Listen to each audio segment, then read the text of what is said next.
Aqui é a Miriam, do grupo História do Primeiro Computador Interativo com Usuário. Integrantes são Fabrício Pereira, João Pedro e Miriam Buquerque.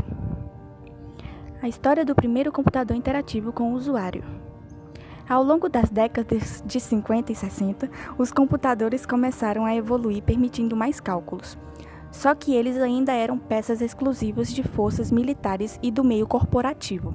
Foi apenas no começo da década de 70 que a revolução do primeiro computador pessoal aconteceu. Esse é um exemplo do primeiro computador. Um dos primeiros computadores pessoais foi o Kenbeck I, que tinha apenas 256 bytes de memória e usava interruptores de luz para operar. Lançado em 1971 e custando $750, ele não foi muito bem sucedido, vendendo apenas 40 unidades, o que causou o fechamento da Kenbeck. Ainda assim, ele foi uma peça importante na nossa história por ser um dos primeiros computadores pessoais, que não precisava de um cômodo exclusivo para ele e podia fazer parte da sua casa. Esse ano também traz um importante marco, a criação do Intel 4004, o primeiro microprocessador do mundo, usado apenas nos computadores corporativos e que ocupava um cômodo inteiro. Esse aí é o Kenbeck I. A programação do Kenbeck I era feita diretamente em código de máquina, ajustando-se a vários botões e chaves, para manter o custo o mais baixo possível. A saída consistia numa série de 8 lâmpadas que piscavam no painel frontal. Havia uma ranhura na parte superior à direita do painel, projetada para abrigar um leitor de cartões, mas isso nunca chegou a ser desenvolvido, ou seja, foi apenas um plano dele, só que não foi desenvolvido, foi apenas um plano lá, que não deu certo e não foi desenvolvido por eles. O Kenbeck I é considerado pelo Computer History Museum como o primeiro computador pessoal do mundo. Todavia, o Datapoint 2200 pode ter sido inventado antes, vendido antes ou ambos. As datas exatas são motivos de controvérsia. Há pouca informação a respeito do Kenbeck I, visto que apenas cerca de 40 máquinas foram montadas e vendidas. O projeto e o design foram obra de John Blackbaker, da Kenbeck Corporation, em 1970, e a primeira venda ocorreu no início de 1971. Na época, o sistema custava 750.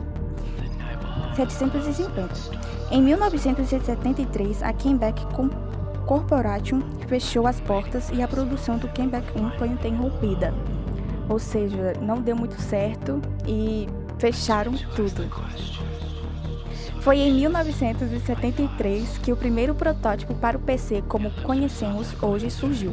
Desenvolvido pela IBM, ele viria acompanhado de uma tela CRT, um teclado e uma entrada para fitas cassete. Só que, antes da chegada do IBM PC, a Apple de Steve Wozniak e Steve Jobs surgiria no mercado com o Apple I, lançado em 1976. Ele foi o predecessor de um dos computadores pessoais mais populares e que viria a ser um dos carros-chefe da Apple por muitos anos. O Apple II, lançado já no ano seguinte. O Apple II tinha uma grande vantagem que o manteve no mercado por alguns anos: a possibilidade de adicionar periféricos ou trocar peças, tornando o computador um componente personalizável, da mesma maneira que podemos fazer com os melhores computadores atualmente. Outro marco da Apple II é que ele abriu as portas para diversas empresas de tecnologia tentarem conquistar esse mercado. Foi nessa época que computadores clássicos como MSX, Commodore 64, XE Spectrum e Amiga surgiram, entre muitos outros. Porém, esses computadores vinham com a proposta de atender a quem já era um entusiasta de computação, sendo mais proibitivos para quem não acompanhava o mercado. Apesar de extremamente nichados, na época, existia um enorme vácuo de mercado, que foi ocupado por uma das principais rivais da Apple, a IBM. Foi em 1981 que a IBM introduziu o conceito de computador pessoal, que até hoje conhecemos pela sigla PC. Diferente do computador da Apple, ainda considerado um produto para entusiastas de tecnologia, a proposta do IBM 5150, mais conhecido como IBM PC, era exatamente o contrário: ser um computador que todos pudessem usar.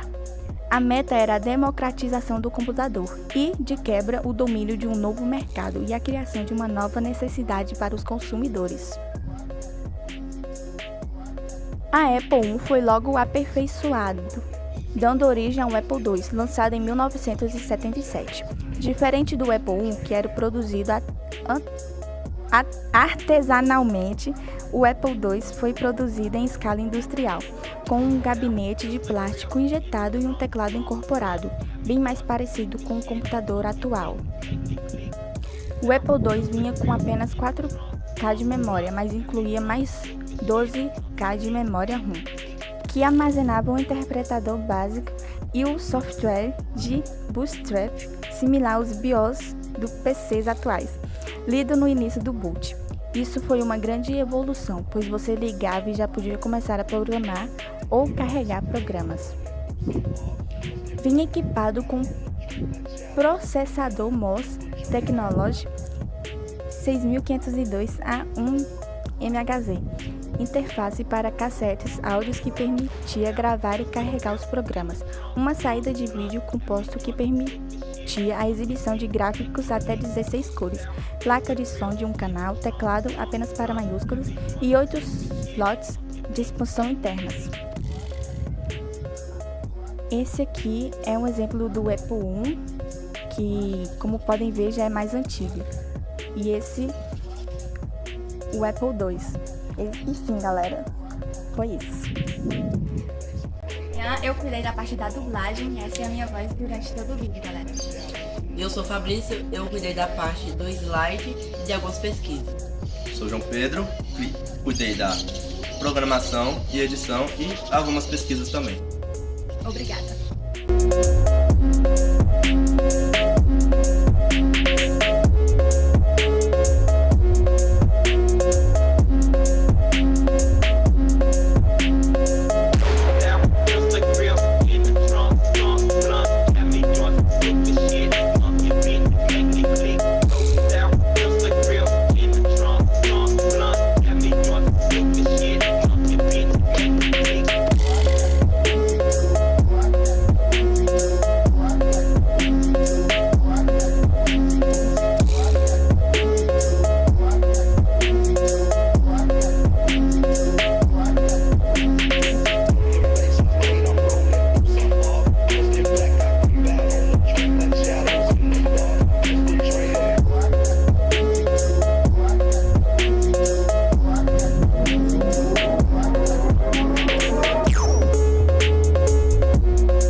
Way too long from you, and I'm sorry, but I can't control just what you do. And I hope to God that you leave me soon, that you walk away from this burning bridge that you crossed too late, and you just forget that we ever met. But before you forget, there's just something I have to say. I'm sick of your voice, sick of your face, sick of your choices, sick of your name, sick of your pleasure, sick of your pain, sick of your pressure, sick of your game.